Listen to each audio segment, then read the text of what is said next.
applause for the Emmanuel Dance Ensemble. Emmanuel Dance Ensemble, thank you very much for that performance. And it's time for the reason why we are here today. And today we gather here to celebrate a milestone in the history of Ghanaian broadcasting.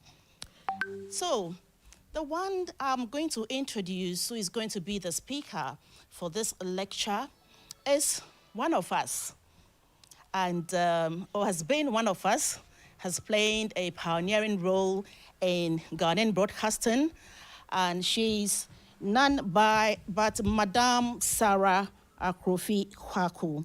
And Madame Sarah Akrofi Kwaku is also a lecturer at the University of Ghana, Legon.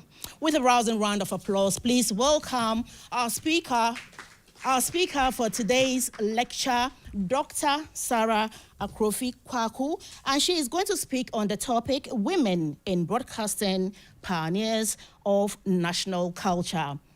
Madam Speaker, your audience, the speaker for today's lecture.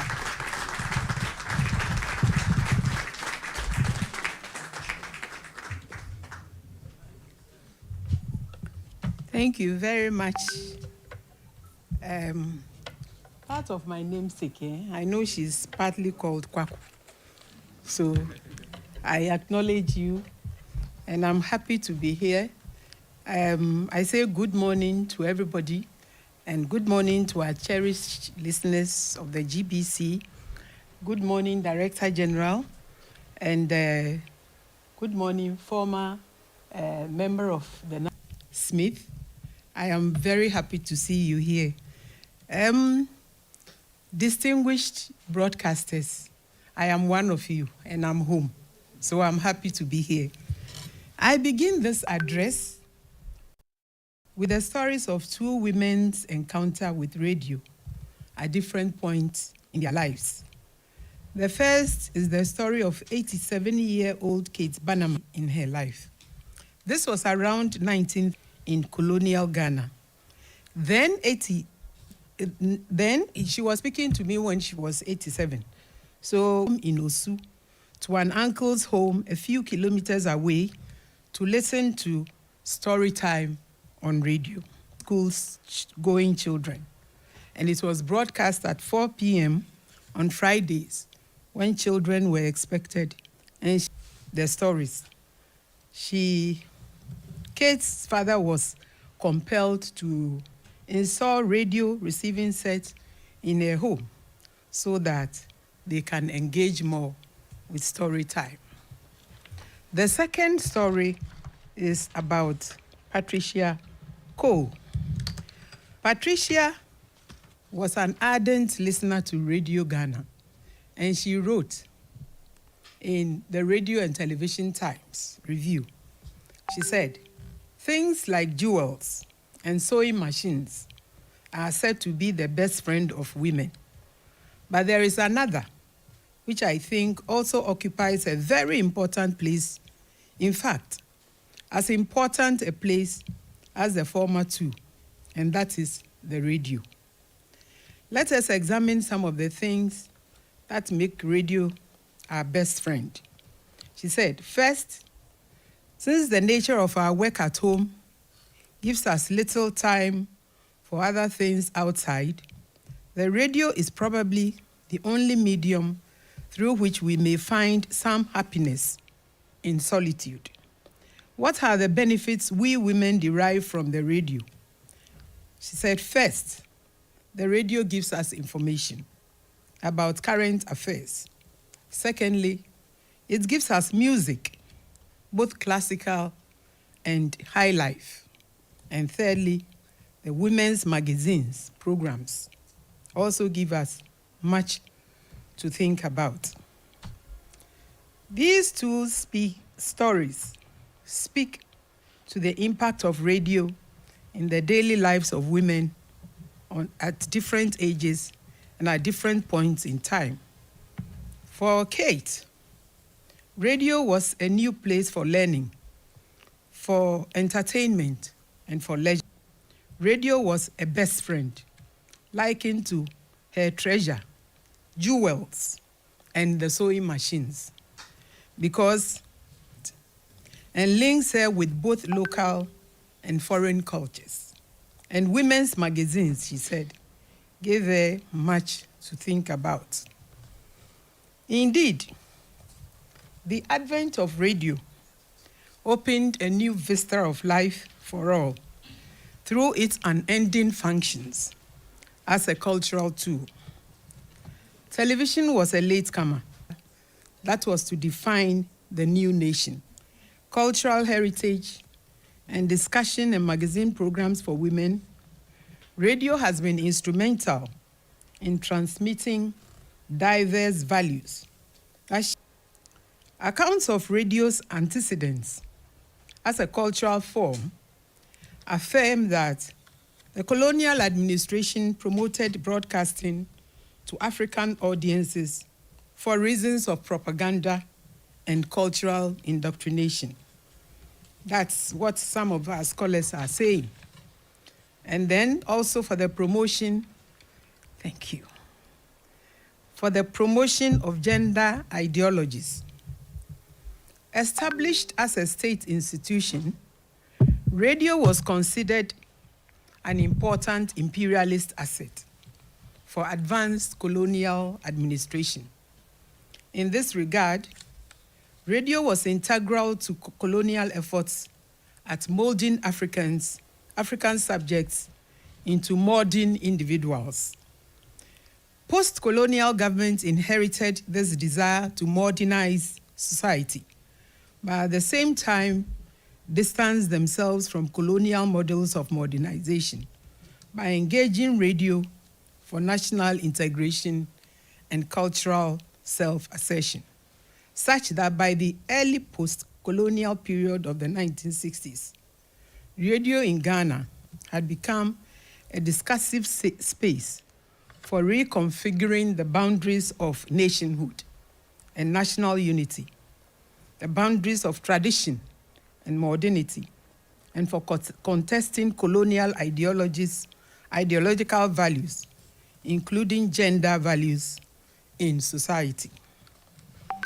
When radio celebrated its Silver Jubilee in 1960, Minister of Information and Broadcasting, Kweku Boateng, affirmed radio's nationalizing potential, attributing it to the production and distribution of national programs that reach the remotest village.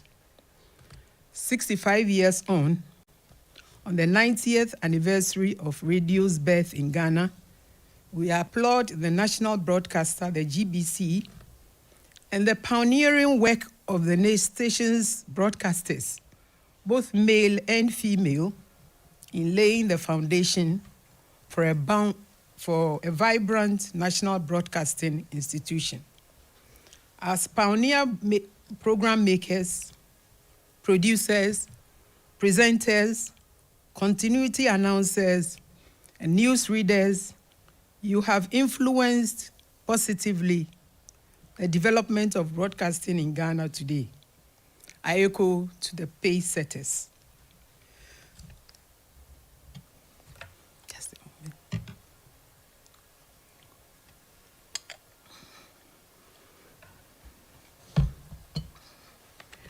When radio celebrated its Silver Jubilee,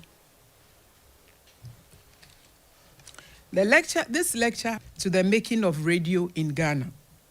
In pursuit of its nationalizing objectives, radio has been our learning ground, our wealth, shaped our values, our beliefs, and our norms. The contributions of women broadcasters have been historically significant, and by inserting the contributions of female broadcasters into radio's cultural history, I seek to show women broadcasters as critical agents of change who contributed to the nationalization and nation-building efforts through radio. Radio is hailed as Africa's medium of choice, according to Mano, partly because of its overall acceptability, its ability to blur boundaries that promote unequal relations in society. Radio's development has been informed and shaped by gender ideologies of the times, despite its egalitarian nature. Literature on radio is not only scanty, but also barely recognizes the contributions of broadcasters, especially the female gender, in the development of this national cultural asset. The extant literature on radio has tended to overemphasize state politics and the institutions. Historically, or historical essays such as Ansa and published accounts of GBC anniversary brochures have barely recognized women's contributions. For example, in GBC's Golden Jubilee anniversary brochure on the early beginnings of radio, we learn of the contributions of vernacular announcers to war news, indicate that prior to the outbreak, El Jav Dankwa and Ruby Kwoti Papafio were invited to present radio talks in support of a multimedia propaganda campaign run by the Department of Information to whip up local support for the war. Dab Dankwa was the doyen of Gold Coast journalism, noted also for her literary work and for being the first African woman elected by popular vote to the Legislative Assembly in 1954. Also during the war, an expert shorthand stenographer and a journalist named Madame Dupai was supplying the BBC news in French twice weekly from Koforidua, where she was based. She took down notes in shorthand from French propaganda, transmitted by the BBC, relays from the Empire Service of the BBC. There were female expatriates such as Margaret Den, who was described as a familiar voice to general overseas listeners, and Gaitha Owen and Miss Rolette, who were program officers with station ZOI in the early 1940s. How many Ghanaians know today that Shirley Dubois was first director of television and that her head of programs was a woman? In my research on the history of women in broadcasting, I discovered, to my surprise, that broadcast employees, female employees in particular, did not know who their pioneers were. I was more surprised to know that family members and children barely knew what their relatives actually contributed to in broadcasting. However, these employees are only celebrated in obituary brochures and posters as formally examines an overlooked aspect of radio, radio's account as a nationalizing force. I provide empirical evidence to show female broadcasters' agency in pioneering broadcasting careers as program assistants, as producers, as presenters, as journalists, as newsreaders, and as guest artists to develop radio. This address focuses on three main themes. First, I discuss women's entry into radio work.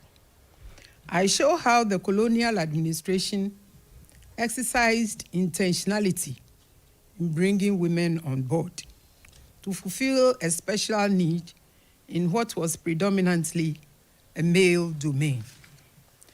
The second theme focuses on women who pioneered radio culture of production, reception, and the institution. I will share stories of who they were and some of their contributions. Then, given its importance to the topic of this presentation, I will focus my lens on women's magazine shows and the unique place they provided for women's contributions to Ghana's cultural milieu. To conclude, I will draw on my learnings from these pioneer radio women to share my thoughts on what the future holds and should look like for women's involvement in radio work. So I continue by looking at the recruitment of female pioneers into radio work as agents of change and as targets of change. Both the colonial and post-colonial broadcast administrators were intentional in engaging women for broadcasting work and actually sought after them to achieve diverse objectives. Critical among these was to integrate women into the rapidly changing society.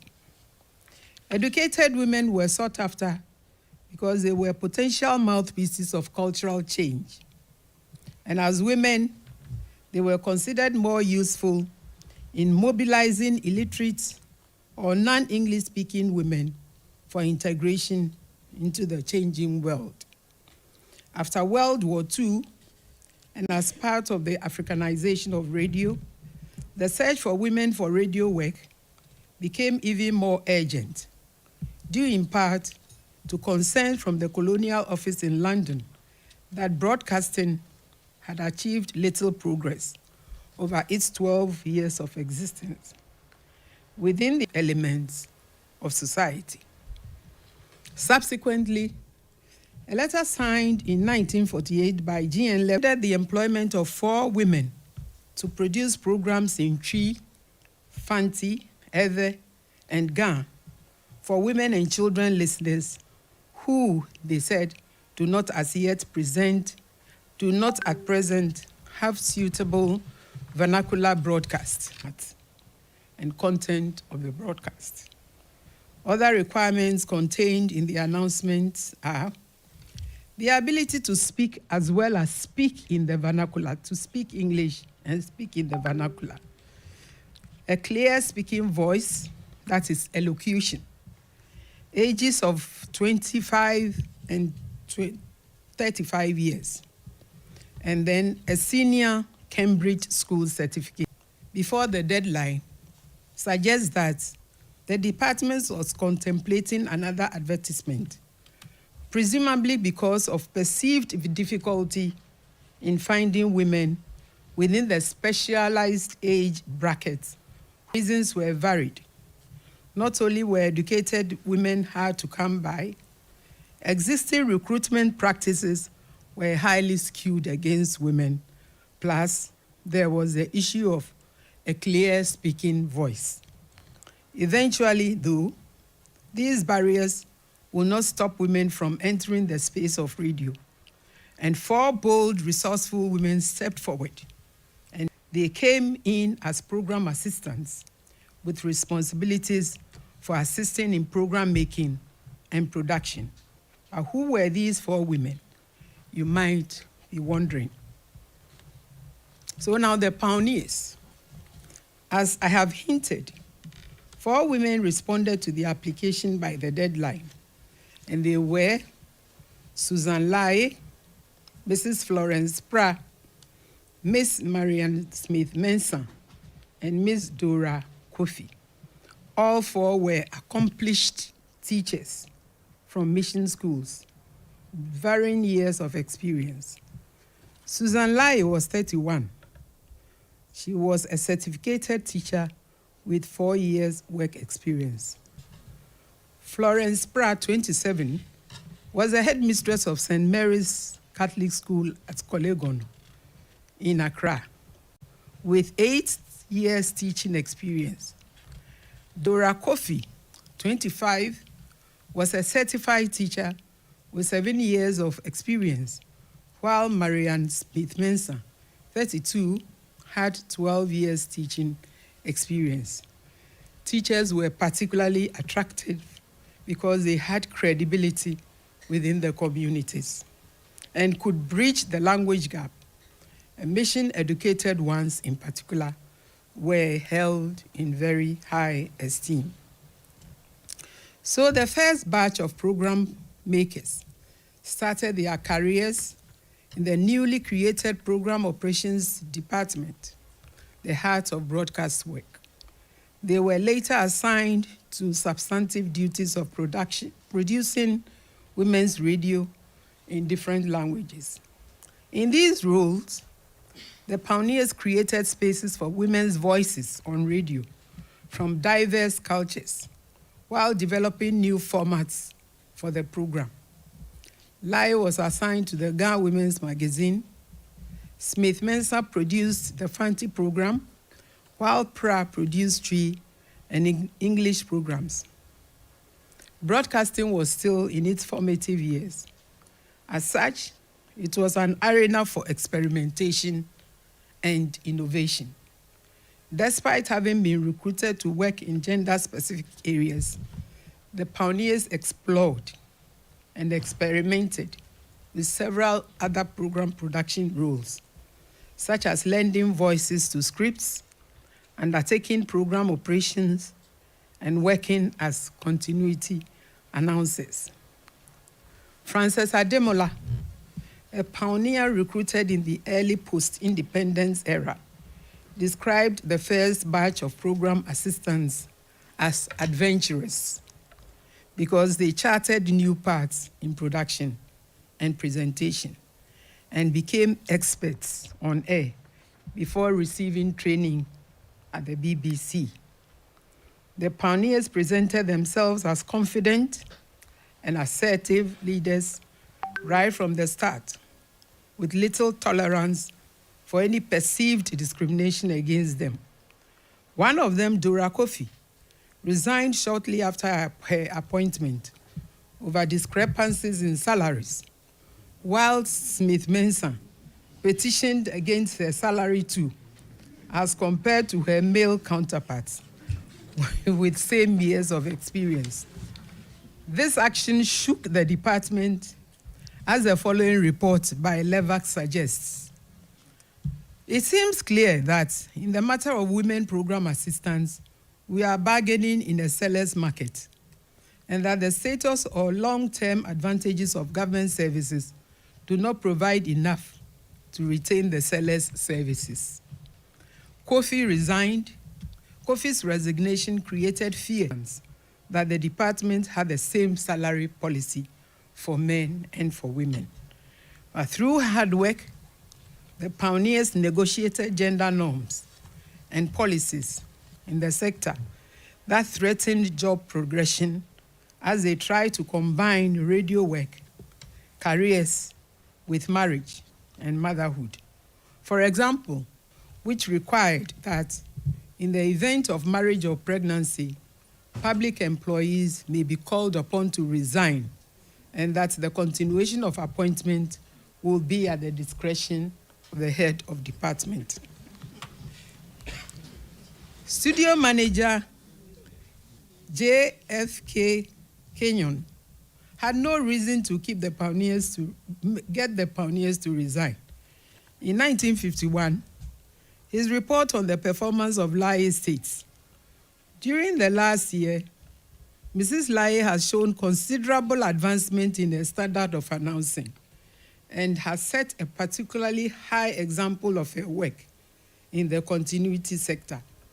A similar report on Smith Mensah the same year expressed satisfaction with her work as far as presentation is concerned. And the report further notes, originally, her voice was very dull and unsuited to English broadcasting, but constant perseverance with rehearsals and voice training has improved her voice in a great deal. Thus, with improvements in voice quality, the two provided voice to creative programs in English, such as drama. For example, Lai was the narrator for the English play Rebecca, broadcast in 1950, while Smith Mensah played the part of Francis Crawley in the same play To augment the training received on the job, these determined and ambitious women obtained government scholarship to train at the BBC in the early years of their appointments.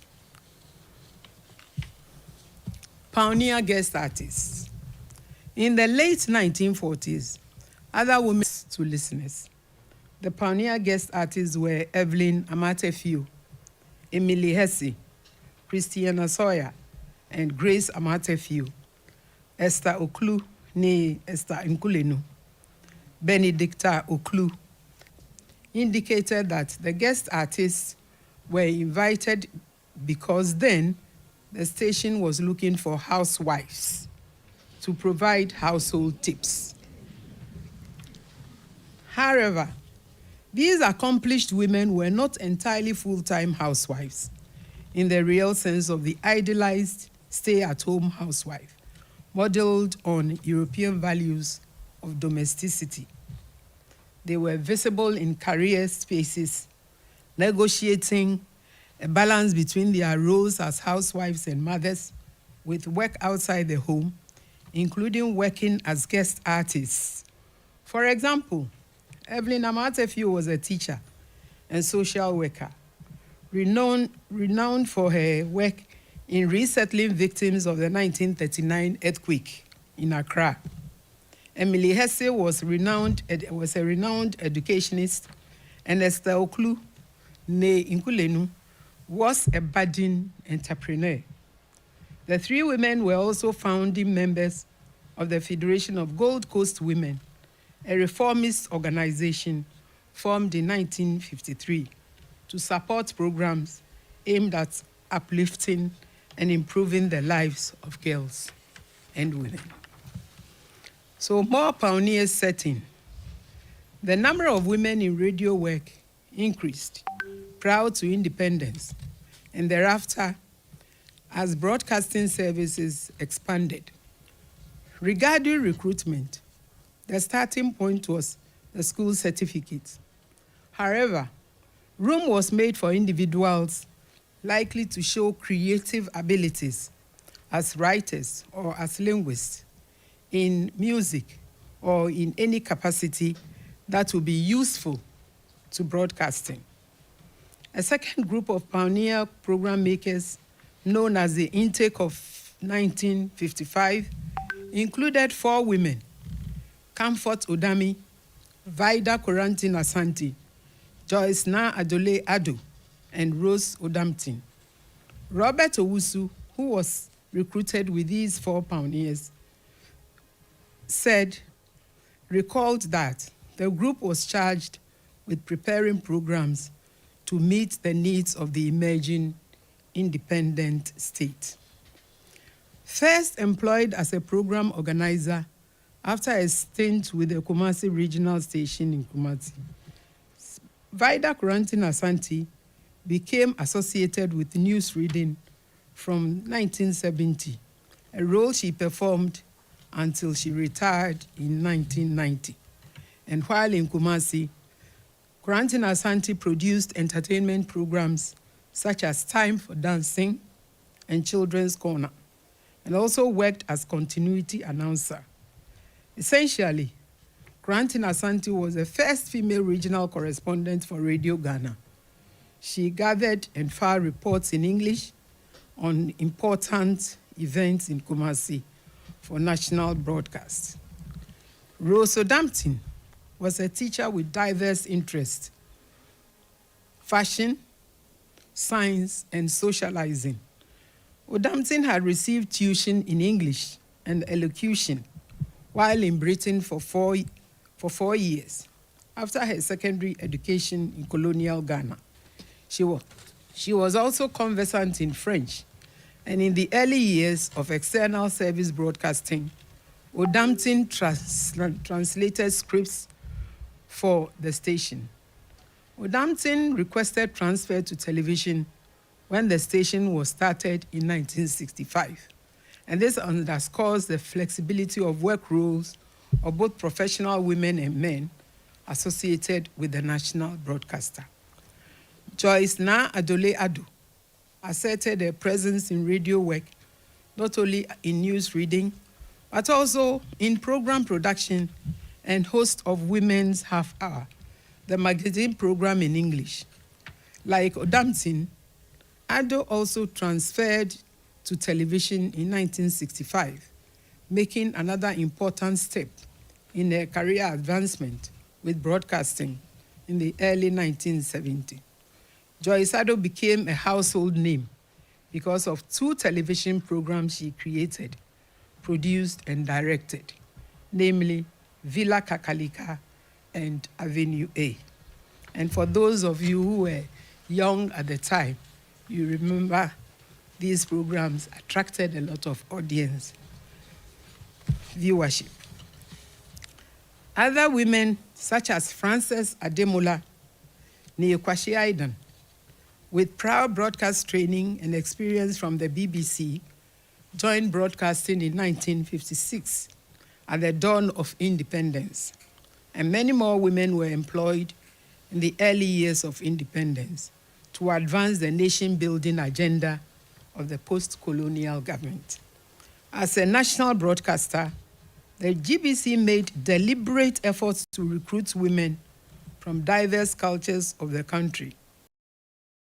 Diversity of technical, it sought for women with diversity of technical and professional skills needed for radio. 3 women were enrolled in youth in training programs offered by Radio Ghana in the engineering training school. They qualified as technicians at different periods in the late 1960s. The women were Angelina Nelly Norte, Florence Marian Dick, and Chris in the late 1990s. The interest of female employment was motivated by late President Nkrumah's views on women's contributions to development. Nkrumah was favorably disposed towards women, and he encouraged female education and participation in public spaces. As part of a staff recruitment drive by the then Minister of Information and Broadcasters, colleges, and schools, several high-caliber employees, including women, started to work in radio. 8 women were among the first crop of graduates from the University of Ghana, recruited for international broadcasting. Amongst the group was Jane Cole, Stella Ansa, Gertrude Chum, Rose Chum Danso, Anna Sai, who later became director of radio. All of them worked in English language sections of the service, alongside other women in the Arabic, Portuguese, and French sections. Other key persons employed in the 90s, Sekou and Helen Odamtin. Blankson Mills developed the Audience Research Unit with a 40-year career in this special department of broadcasting. Cole and her colleagues pioneered external service broadcasting in Ghana. They produced programs in English to promote the government's vision of African unity and African personality to support national liberation struggles of the 1960s of countries emerging from colonial rule. Their audiences were spread across West, East, Central, and Northern Africa. Patience Asante, a graduate of the Kwame Nkrumah University, became the head of schools broadcast in 1960. Janet Sekou, a crusader for greater women's presence and representation in media, became the head of rural broadcasting after working with the transcription service of the GBC.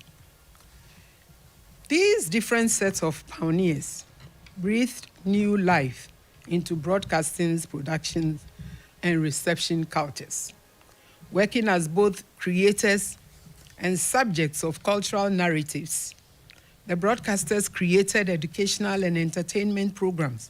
In 1960, women program makers had expanded their program-making spaces and carved out niches for themselves within the radio space. For example, for the first time, Frances Ademola hosted People in the News, a personality interview program previously hosted by a senior female colleague.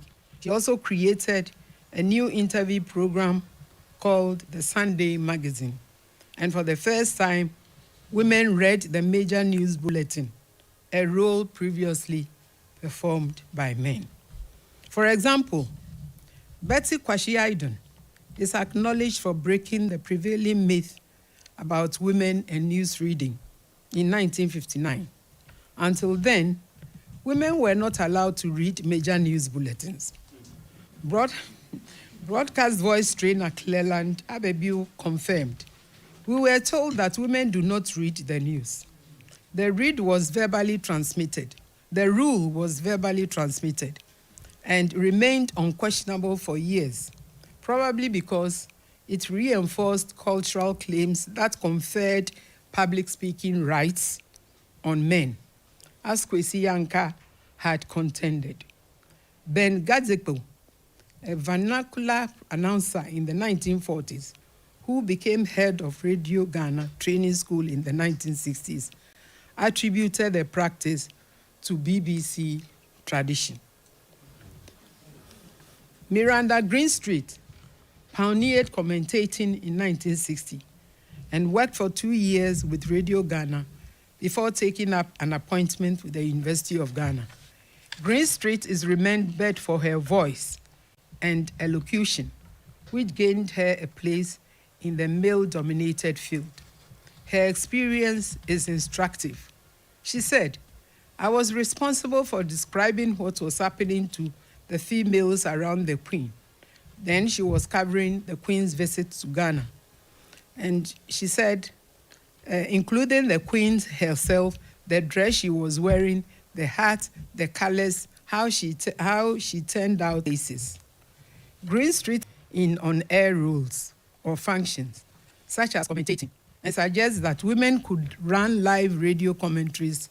Also suggests that when women tried to break into male domains such as commentating, they were still confined to roles related to the agenda, and that tended to reinforce professional stereotypes inherent in production practices. This speaks to some of the challenges women as pioneers of production culture faced. The pioneers contested professional stereotypes and indigenous patriarchy inherent in radio work. Experiences of some of the pioneers suggest that some male newsmakers and sources still did not accept women in male-dominated. Male Sudanese Muslim, she interviewed for People in the News while he was visiting Ghana after independence, gave monosyllabic responses to her questions to indicate his resentment of a female interviewer. Vida Corantin Asante also recalled that in the late 1950s, a chief who heard her speak a second language on air had told her that women who were fluent in more than one local language were regarded as immoral.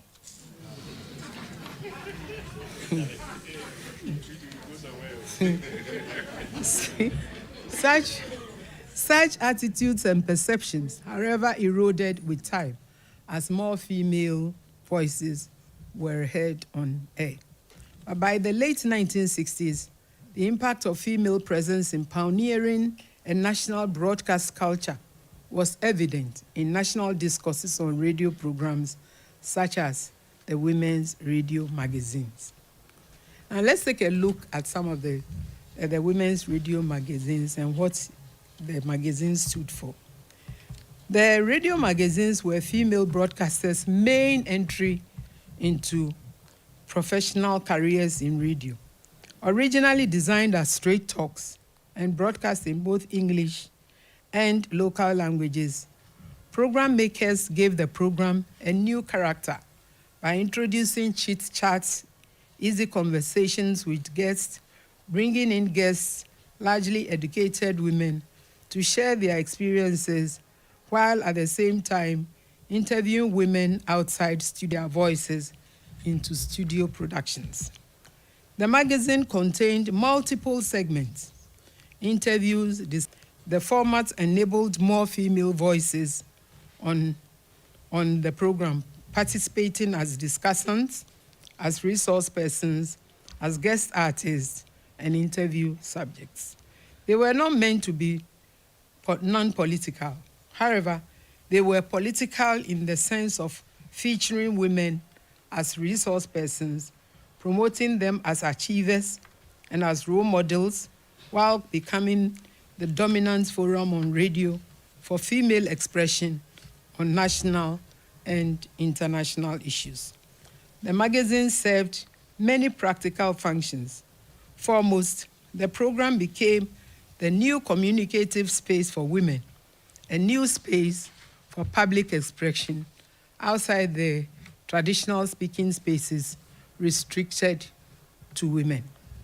There were avenues for contesting dominant ideologies that created gaps in promoting a gender equitable society towards national progress and national integration.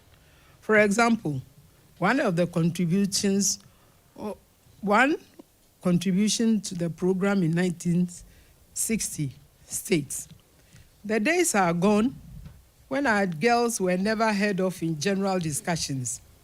A decade ago, I'm contend that the kitchen is no more the yard. Women everywhere are determined to walk abreast with men in all spheres of life. They feel that they share duties and responsibilities with men so that they are justified in their claim to equal rights and privileges." In addition to regular weekly magazines, was a 30-minute panel discussion program called Women's Monthly Forum that focused on topical subjects. For example, Women's Monthly Forum in Ghana, Women's Magazine broadcast in 1960, discussed two topics. Who are more spendthrift men? Who are more spendthrift, men or women?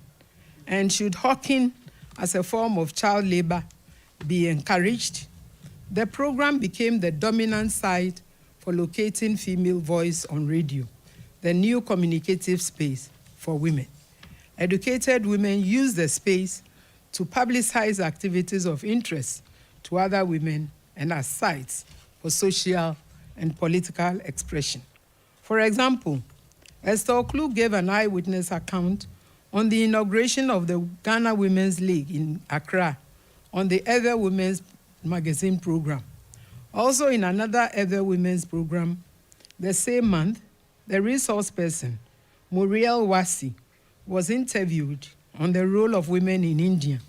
Exposing illiterate women to women's activities in other countries suggests a nuanced agenda for raising women's consciousness politically and socially within the discursive space of the program.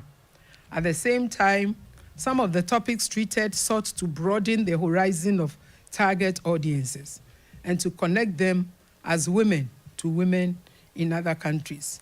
This demonstrates the social mobilization function of the special program spaces for women.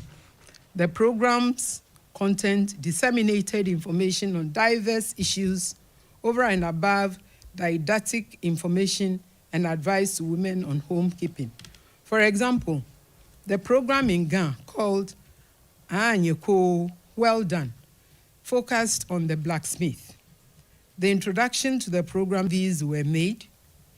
Generally, producers also invited women to speak on many issues, including the personal development needs of women, including marriage and domestic affairs. For example, in June 1960, the Akan Women's Magazine discussed women and reading. Secondary evidence suggests that the treatment of the subject on air was intended to encourage women attending literacy classes to sustain and commit to reading. Another topic discussed in one of the monthly forums was the influence of rivalry on a man. This was a talk on Efie Nifie or Infie Nsempa, domestic problems, aired on the Akan Women's Magazine program. Occasionally, some topics of discussions were also serialized in order to sustain audience interest in the program. An example is a series on eggs, cheese, and butter by Esther Oklu in the 1960s.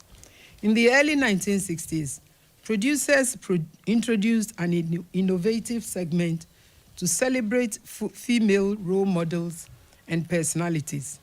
Role models were interviewed on the program, including Ghana's first female medical doctor, Susan Oforiatta, Justice Anijage, who was the first High Court judge, and Regina Dai, a journalist of the Daily Graphic, who became the first female public relations officer in Ghana. Archival evidence also shows that some executive members of the Ghana Assembly of Women hosted and participated in panel discussions on the Women's Monthly Forum in 1969. They were Dafina Batel Vanderpoy, Elsie Sowa, and Grace Nelson. The talk segment of the program provided the least contested channels for women's expressiveness. It was managed by female program makers who exercised control over content and whose gatekeeping practices were biased towards emerging feminine interests and needs. The segment was generated by members of the public who were typically not invited guests or resource persons.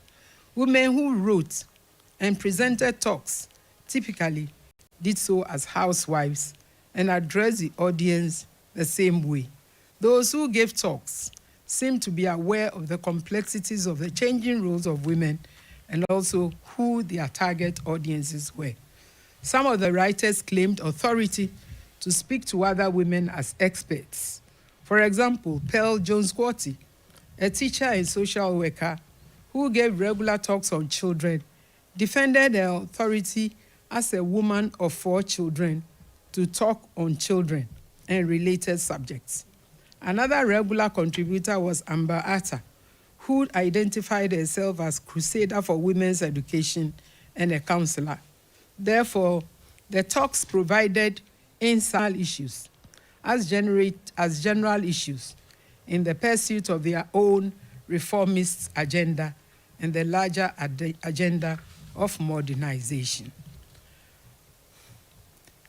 Then there was the program of the English magazine program, was a site of contradictory discourses and fragmented ideologies that reflected women's diverse in women's lives and affirmed women's role as housewives and their femininity.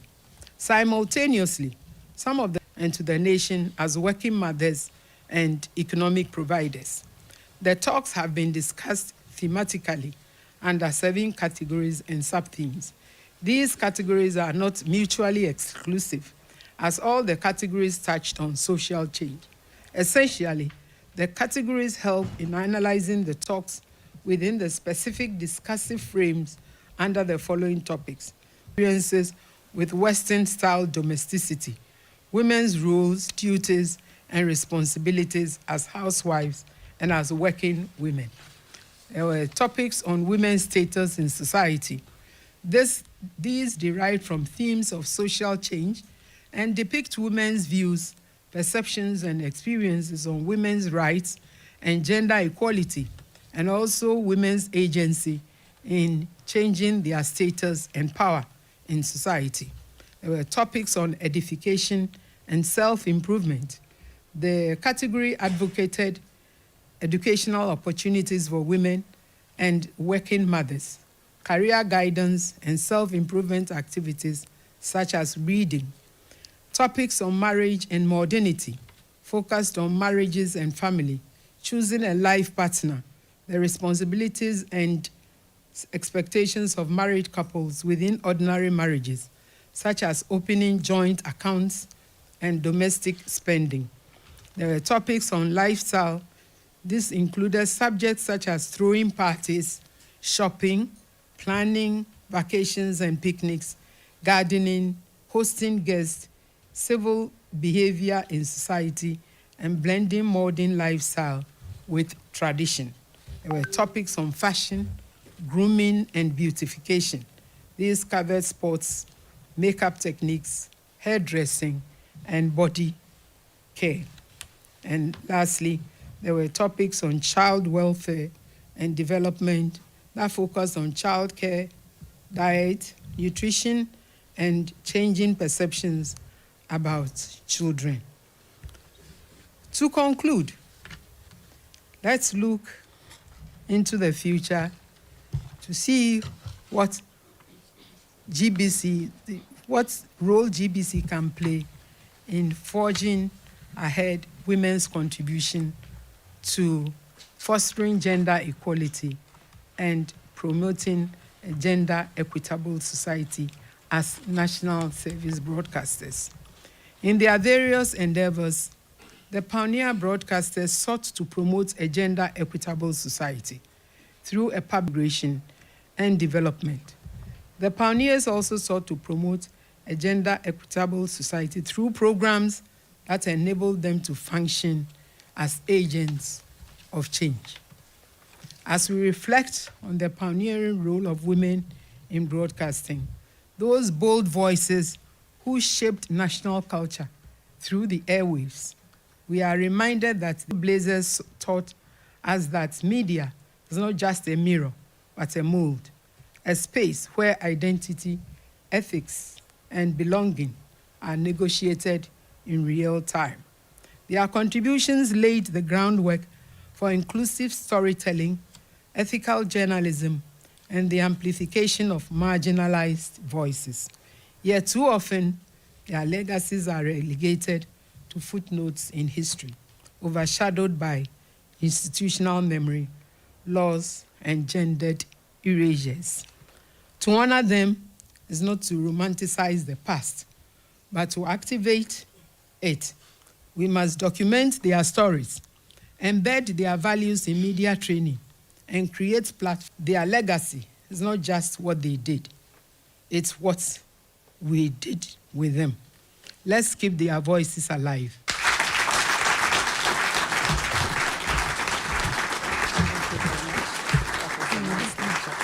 You're welcome. Another round. Round of applause for Dr. Sarah Kofi-Kwaku.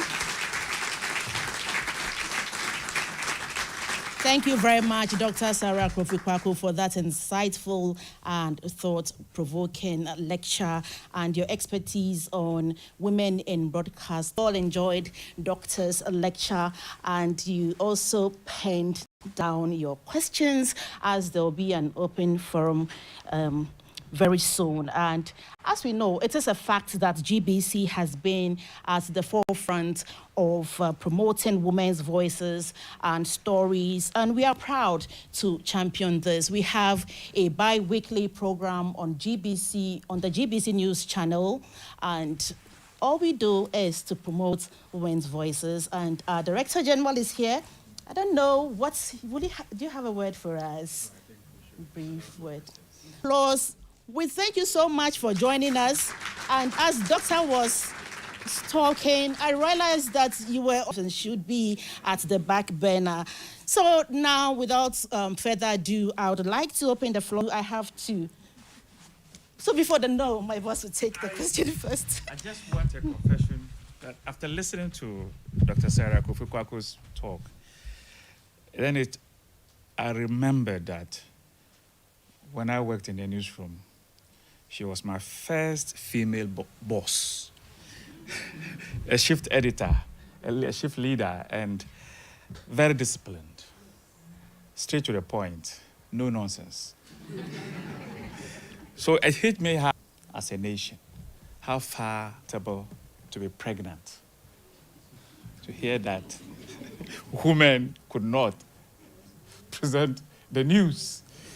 Then how would we have had Akushika Akwe? How would we have had Ellen sitting here? How would we have had Sarah? How would we have had all the fantastic, great voices, so that she's telling us how far we have come as a nation? And I think one of the fundamental points about history is this reflective moment where you will appreciate what you have today. And I just want to thank her for that opportunity to reflect and to remind me about how disciplined she was when she led the team in the newsroom. And thank you very much. So from the Director General to his former boss, Doctor. So you'll be my senior boss. Well, I have two sets of questions to ask you. I penned down something, and I want to know what opportunities do you see for women in Ghana and how can they be leveraged? And the second question, how do you think your experience working with GBC has influenced your teaching and research? Thank you very much. Yeah, I'll get the second question. Working at GBC. Working at GBC. Yeah. You know, GBC was my training ground. What I learned at GBC was learning right from the scratch. And what I am teaching at University of Ghana now is more of theory, trying to merge theory and practice. So GBC was a good training ground for me. There were things that you would never read in books, which you do experience while working on the field. So it's always good to have to merge the two experiences and learn from both. The first question was the opportunity you see for women in Ghana and how can they be leveraged? There are so many opportunities, and I think that women have come a long way, not only as broadcasters, but also in various endeavors of life. And I must say that radio has played a very significant role in that endeavor. There were a lot of people who were cut out from the system. They never heard of anything. Their exposure to news, their exposure to radio, their exposure to information has brought them this far, has helped them in shaping their goals, their futures, and the directions in which they would want to live in their various endeavors. So it's been from experiencing voices, media content, and all that. Thank you very much. So the floor is now open. And okay, so there's a gentleman up there. Please, your name. I'm Abubakar Abdulmanaf. The question I would like to ask, there are three women broadcaster or GBC adapt to the current technological advancements, example, artificial intelligence and machine learning. That's the first one. Then the second question is, should we adopt English language and Hausa in broadcasting? Or what is the best language to be adopted in broadcasting? Is it English or Hausa? The third, or true reportage? So do we have another person who asked a question? So maybe we'll ask three questions, then we give it to Dr. Sarah to give us the answers. Yeah. Yes. I am Reverend Joshua. If she will advise GBC, a place where most ladies come young, and health experts, or to resume work 3 months after delivery. So if we can have a place for lactating mothers to bring their babies for care, and after break, during break, they go to breastfeed and come back to work, so that their mind will not be in the house whilst their bodies are at work. Thank you very much. Next question, please. Thank you very much. My name is Aja Ubaida Umar, and my question is, in what ways have women in broadcasting contributed to shaping and preserving national culture? And what challenges have they faced in gaining recognition for their roles? Thank you. So we have 3 sets of questions for Dr. Sarah Kofi-Kwaku, run from Abubakar, Reverend Joshua Day, and Hajia Umar. So they are quite loaded questions, so I think you'll just tell us briefly. Respond to from the bottom of the question. What's Broadcasting contributed to shaping and preserving national culture, and what challenges have they faced in gaining recognition for their roles? Thank you very much. But when we talk about national culture, what exactly do we mean about national culture? You know, so we can talk about national culture in terms of language. We can talk about national culture in terms of food.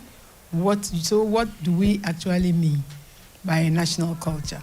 I see radio or broadcasting as an amalgamation of social institutions, of all the cultural institutions, the home, the food we eat, the church, and all that.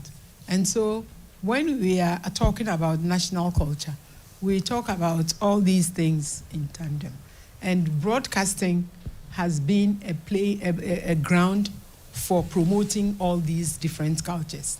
And women have not been left out entirely. And from my presentation, you saw that even at different stages of their lives, women did contribute in no small way to the development of cultural self-assertion. So to Reverend Day was also asking if you propose a breastfeeding room or space for nursing mothers. He's calling for a family-friendly work environment. Yeah. I think it's a good idea. Yeah. Family-friendly. Yeah. But calling for a family-friendly working environment, I think this discussion is it's been on for a long time. I mean, as women started to work in the public domain, and for GBC, I don't know how far we have come in that discussion, but I know that there are schools also around, there are opportunities around where we can, there are schools and certain opportunities around which we can take advantage of in facilitating our own, where you can leave your child do your work. So several things have happened. Not only NES, I know that there are schools around GBC. My child started school near GBC, so that I could go in and out of my workplace to check on him. So we can also think of other opportunities or other avenues where we do not want to put all our burden on the workforce. All right. And so with this, will DG add something? DG, won't this affect us because it will be like women are asking for more? No, I think let us put where the issue is. I've lived in a country where my wife, her time she had a child, she would stay home for 1 year and still receive pay. And I think this is a labor issue. Mm-hmm. It's not a management issue. And I want to say that, look, listen, there are better global examples that we can use. Canada is like that. You give birth to a child as a woman, you are entitled to 1 year maternity leave. And that, because the important point is that, would pay, please. And the important point is that you are contributing to the next generation of labor force. Mm-hmm. So it's the responsibility of the current labor force to absorb the cost of bringing the next generation of labor force. So it is the responsibility of labor to take this up and ensure that at least the 3 months is very cruel. I have seen my staff, who return to work, and I feel like telling them to go home. But I know the law doesn't allow me to do that. And I don't think it's really comfortable to see a woman come back to work after 3 months. At the minimum, 6 months will not be bad. 1 year is what is done elsewhere. And I have experienced it, and I can tell you it's very, very beautiful. Thank you. So that's reassuring from our Director General. And Uma was asking about the language that women should use. Is it specifically for women or everybody? And about AI tools? General. That's... But we are using multiple languages on radio now. So for GBC, we have Akan News. Yes. We are using, what's the best language? Indeed. And GBC has always run multiple languages. Yeah, multiple languages. GBC has always had multiple languages. Akan, Hausa, Dagbani. Across the country. We are using 27 Seven languages. across the country. So, Because so of the FM technology. exactly. Every region, the local languages are prioritized. Thank you. So I think that answers your questions. We don't have specific language. We're using over 27 different languages, and I think that is okay. So do we have more questions from the floor? More questions? So the women, this concerns us a lot, and well, I am a little girl here because just 16 years. I know those who have been here for 30 years, 20 years. You can share your experiences. Tell Madam Dr. Sarah Kofi-Kwaku what she didn't get to know while she was here and what you are experiencing now.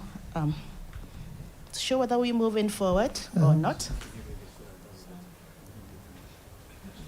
So Auntie Joyce and Auntie Faith, I'm coming here. The GBC ladies president should speak on our behalf. So microphone, okay, I have a gentleman there after you. Auntie Faith will take over. Thank you. I'm Prince DeGrant Brempon. I want to ask that what are the problems women face when working with GBC? And also, what are the incentives women get when working with GBC and the radio stations? And my last question is, the graduates from the University of Ghana often employed at GBC and the radio stations? All right. Of course, yes, we have a requirement here, the basic requirement, entry requirement. Please, is it for our Director General or for Dr. Sarah Kofi-Kwaku? Because today everything should be on her. You work here now. Yes, please, I can. What is the question? No, she has, yeah. Is it for me? No, I think when it comes to employment, the point is you must have a degree from a recognized university, accredited university in Ghana, anywhere or in the world. Once it's an accredited and accepted degree, you'll be employed. The basic minimum qualification to be employed into GBC is an HND or a first degree.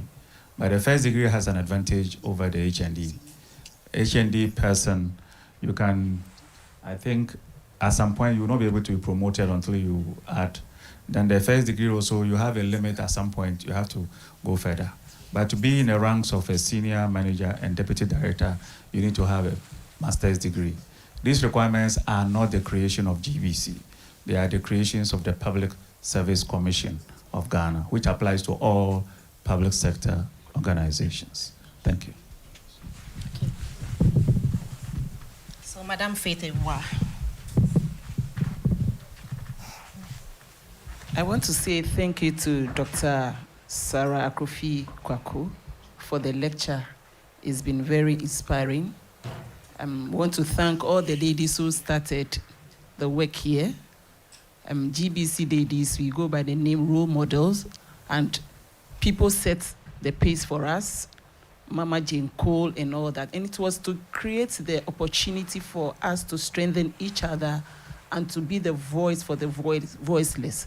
So as ladies, we are enjoying good working condition here. We don't have too much complaints. We have a good environment. We have places where people have grievances they can easily go to. And I think it is our turn to also encourage other people, continue to speak. It's because they were speaking, that's where other women have come up. And we owe a duty to build Ghana, not just the women, but the men together, so that... Yes. Then we can call it a day. Two more questions. Okay. Such a You're fascinating lecture, and Thank you. as always, I learned from you, and so it was wonderful to hear. You had everybody hooked. You know, every time you dropped a new bomb, there was a room full of wow, you know, from the fascinating things you were telling us. So thank you. I had come across the information about the rules being in place to do with if you married or if you had children, but I didn't find any evidence of whether it was ever followed through. So I'm interested from your archival research whether you found any evidence of that actually being followed through by the staff that were here at the time. Thank you very much, my supervisor. Okay, thank you very much, my supervisor and mentor as well. We got. I've even missed out on the question again. Take it easy. So the thing about the marriage The marriage, yeah. I found in the records the issue of taking a break and moving on to other places when you get pregnant or when you give birth in the course of your work schedule. But with women in broadcasting, I noticed that that sanction, for me, it was a sanction because it did prevent women from the pioneers. Mrs. Susan Lai, Mrs. Susan Lai had 3 kids before she came in. And when she came, she challenged her position as a married woman with kids. And indeed, she came pregnant. And she didn't want to resign. Nobody even asked her to resign because they needed the women. And those barriers were becoming obsolete. In fact, the condition was given to her after she had been employed. You will notice that when the advertisement went out to get women to work for radio, nobody was coming. They were even afraid that women would not come into radio work because the women knew the problems at the first place. So they came in on certain conditions and they became untouchable because radio needed them. And there were resources for radio at the time. When the advertisement went out in the first place and the conditions were spelled out, initially there were fears that women would not come out at all. And so they wanted to even increase the age bracket from 23 to, thinking that they could recruit women who have already given birth and they would want to leave motherhood and come and work. But at the end of their advertisement, nobody came. And in fact, because of they put a lot of credence on women broadcasters because they were needed at the time. And I think even at the time, that idea of getting women who would have children while working, it was fading out because a lot of people had challenged those conditions at the time. And many people were getting pregnant. There was the issue of one lady who was a teacher who had to hide her pregnancy and come to Accra. She was teaching in Cape Coast. She had to come to Accra to give birth. And she didn't want even her child to know that she was the mother. Because going back, she was going to be, sanctioned for once you have a child, once you give birth and you got married, you have to resign and go. But things were changing at the time. And I think that the need they had for broadcasters, being women at the time, relaxed some of the conditions they attached to getting women involved in broadcast work. You're welcome. I don't think it's going to happen this time. How are we going to do it? Well, we have, let me take the last set of questions from 3 people. And the first is the gentleman on my right. My name is Sam Yaboa. Mine is not a question, but I want to pour my heart out in congratulating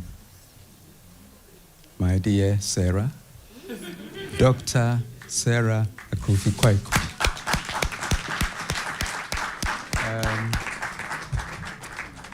As a matter of fact, when she was being introduced, I thought whoever was doing it was going down, down, down, and bringing her up, up, up. But it was so brief. Don't like it. Yeah.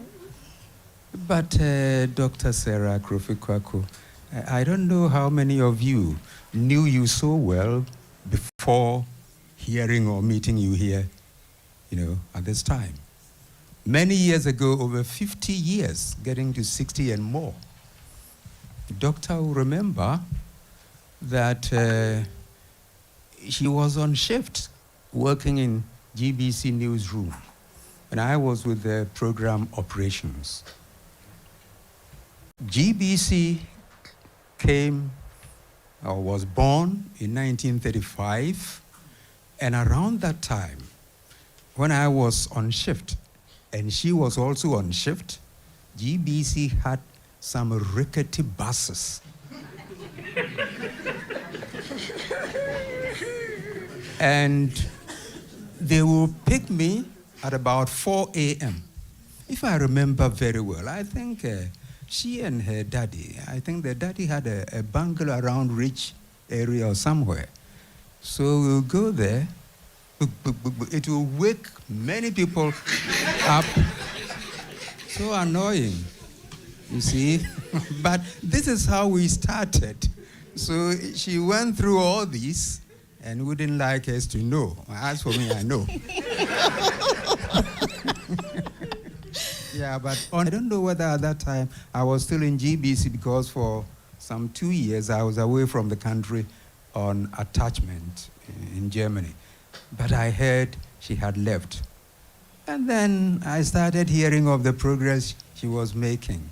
So today I don't want to talk so much.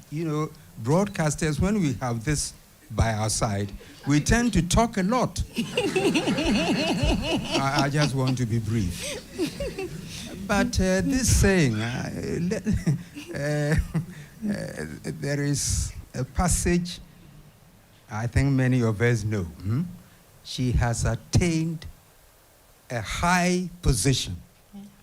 And maybe while she was toiling upwards in the night to attain the height where she is occupying now, in the passage I know, she created a gap and we were maintaining GBC. So some of us too never left until we actually retired gracefully. Dr. Sarah Akroffi-Kweku, congratulations. I don't know how many of my contemporaries may be inside here, but whether there are some of us inside here, I am proud to say that I am also a veteran broadcaster at the age of 86. Yeah. So on behalf of my contemporaries, those alive and those still, who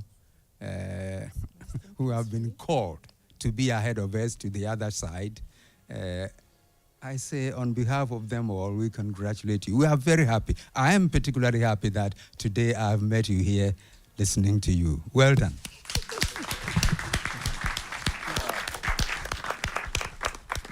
This is so touching.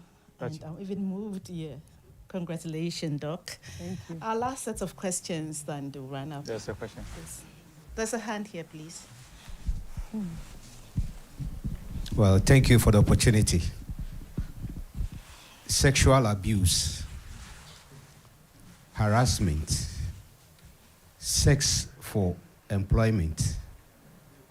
How was it like during your time here at GBC? Any suggestions? What should be the remedies for such ordeals that the women go through? Thank you. Wow. Go ahead. Thank you for the question. Sexual abuse and harassment. And what's the third one? Employment. Sex for employment.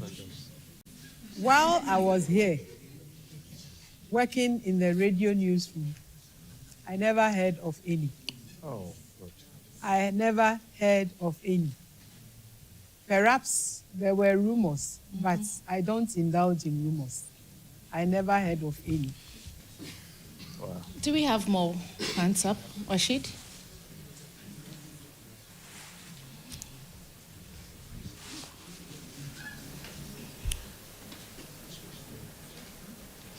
So there's a hand here.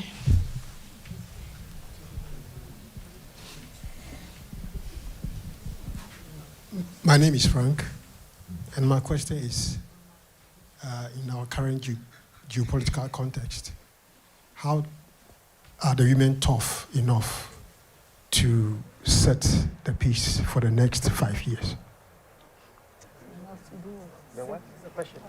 In our current geopolitical context now, how tough are the women now to lead the pace for the next 5 years? To lead the pace of the next 5 years. In broadcasting. Okay. What do you mean by tough? In this geopolitical context. Yes. How? That's not my question now. I think Making future projections. that question is not for me. Please, who are you addressing this question to? It's for the women Director broadcasters.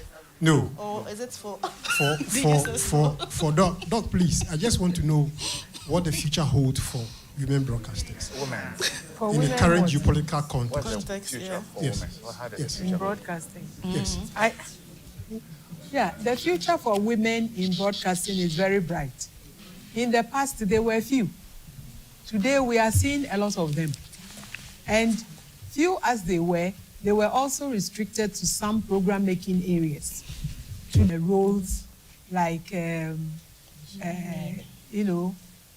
hosting tough current affairs programs. It wasn't so in the past. There was kind of a discrimination, gender imbalance between the work roles that women and men did play. And today, we with more education, with more enlightenment, and with more awareness of women and our contributions to society, we are trying to bridge the gap. We still have a long way to go, though, but we've made some inroads.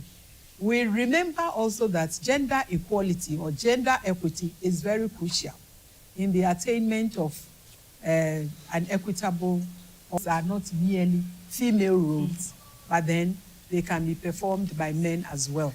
For example, we want to see more men hosting women's programs, for example. We don't want men saying that this is a woman's program, and I wouldn't want.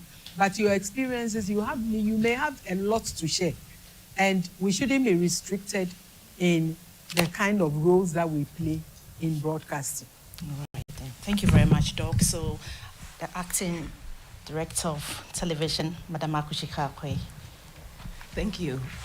I would like to know what impact probably women-led broadcasting initiatives have had in promoting Ghanaian culture and identity.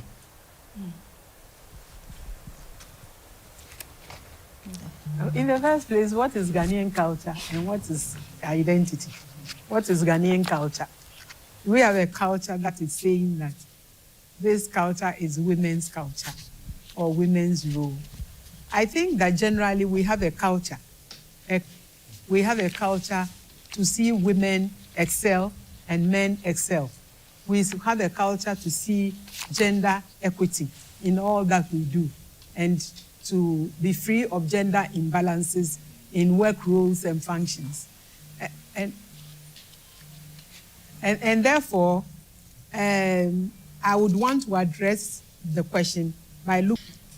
When we started as broadcasters, or the history, even looking back at the history, there were very few women. From the very beginning, men applied to be in radio work because they needed particular skills for men to be there. And those skills were gender insensitive. They demanded hard work. They demanded carrying poles and whatever for construction and all that. Women were not allowed to do those, even though given the opportunity, they would have done that. But it wasn't so. So these discrepancies and these disparities were established right from the very beginning of broadcasting work and in any job function that you see what male roles, so-called male roles, and female roles. But then those the boundaries are bridging, and we are seeing more women venturing into male-dominated areas. For example, women were not allowed to read the news in Radio Ghana when it started. They weren't allowed to read the news because of their voice quality. Today, we are seeing more and more women in visible news reading and news making opportunities, hosting programs, and even they are even outnumbering the men. So many things are happening, and we expect that these things would continue to change. The quest for gender equality and gender equity is not about wanting women to be there, both men and women. All right, so on that note, we'll wrap up the discussion and question and answer session. A round of applause for Dr. Sarah Akrofi-Kwaku. And your lecture has been very insightful. Thank you very much for that. So we'll call upon the Director General of GBC, Professor Amin Al-Hassan, to give us a closing remarks. Thank you. So cool. Thank you. I must admit that I had goosebumps when I found out that the man who trained me at the radio training school on voice and finally signed and said I can now go on radio, Mr. Sam Yabua, is seated here. Thank you. His teaching was like, it has stuck with me throughout my career as a teacher at the university. Yes, thank you. I think this lecture has been a very fair to this one, the first lecture and this one. You weave a certain understanding of the early histories of broadcasting. And there's a question that has always come between broadcasting and culture, national culture, women's role. And I think it is not an act of imperial domination. It was a male instrument for political discourse between males. Now, for me, listening to especially today's presentation, I get to learn the moment of domestication of radio as an instrument for the household. It was when women were employed to produce magazine programs. And that aspect is the phenomenal instrument. It was introduced as an instrument of colonial, as an instrument for war mobilization, as an instrument for men to speak to men. So at that time, they couldn't even afford to see women reading the news. But as women came in, they transformed this medium into things that I have picked as somebody who is a student of media from this lecture today about the important role of women in transforming the instrument of radio from what it was meant to be to something better now, until in the domestic space, it was displaced by television. And it's now assigned to the vehicle, the motor vehicle. And so we now have to understand what has happened to that instrument now. So on that note, I want to stand here to express the gratitude of the Ghana Broadcasting Corporation to Dr. Sarah Akrofi-Kwaku, and by extension to our previous speaker, who is also here today, Dr.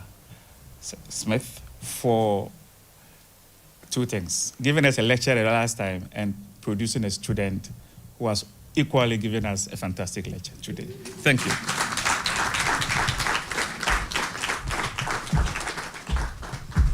Thank you very much. So we'll call upon the Emmanuel Dance Ensemble to give us a cultural performance.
Ayeko.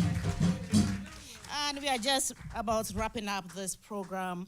A bit of information and or announcement. We have Professor Margaret Ivy John as our next speaker, and the dates for the next lecture will be known to you later. Thank you so much. So, Professor, can we see you and give you an applause? So we can't just wait to have you on the topic that you'll be speaking on, and I think it's going to be in a few weeks' time. We're really, really expecting you. So we're going to have the vote of thanks by Madame Faith Ewa.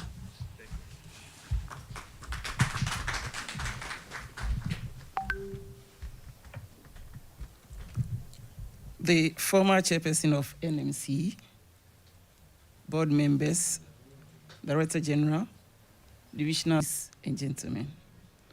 We'll all agree that it's been very inspiring. We've been motivated. We have learned a lot. We have laughed. And we have taken others' strived to get us here. There were women who had to fight through barriers to be able to make it.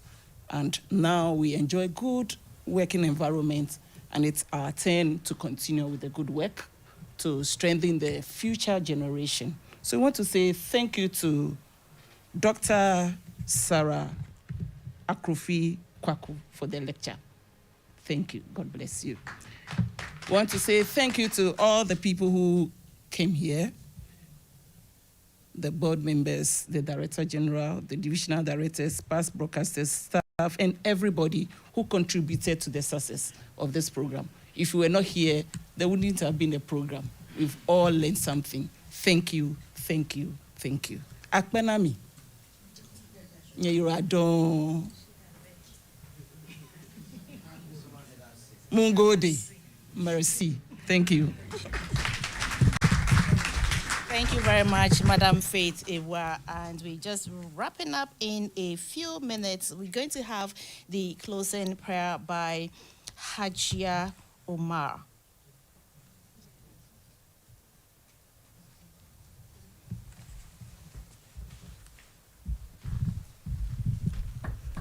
Thank you very much. Shall we pray, please? Bismillahirrahmanirrahim. Alhamdulillahi Rabbil Alameen. We give thanks and praises to the Almighty Allah, most merciful, the most compassionate, for bringing us together in unity and reflection on 90 years of GBC's journey. We remember with gratitude the women in broadcasting who pioneered and shaped our national culture. And we pray that Allah subhanahu wa ta'ala and this cooperation with wisdom, sincerity, and strength to serve with truth and the public good. Grant us peace, harmony, and progress in our media and our society. رَبَّنَا تَقَبَّلْ مِنَّا إِنَّكَ أَنْتَ السَّمِيعُ الْعَلِيمُ. Oh Lord, accept this from us. Indeed, you are the hearing, the knowing. Oh Allah, guide and guard us here. الَّذِينَ أَنْعَمْتَ عَلَيْهِمْ غَيْرِ الْمَغْضُوبِ عَلَيْهِمْ وَلَا الضَّالِّينَ آمين. So thank you very much for coming. Please remember to take a souvenir at the entrance of the studio. Thanks so much and have a blessed day.